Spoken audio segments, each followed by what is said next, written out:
Hi everyone, welcome back to Nanrobot. Today we'll show you how to replace the N6 72-volt headlight. First, use the official toolkit to loosen and remove the screws from the headlight bracket.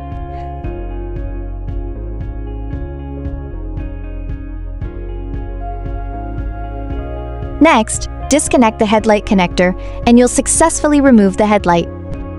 Take out the new headlight and install it back on the steering column. Secure it with screws and tighten them using the official toolkit.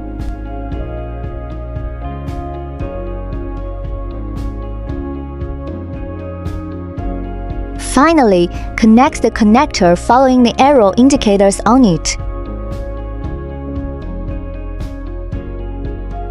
This concludes our tutorial. If you encounter any issues during the replacement process, please contact our support team.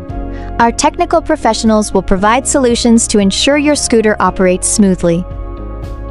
Hope this video will help you, and don't forget to click the like and subscribe buttons, and we'll see you in the next one.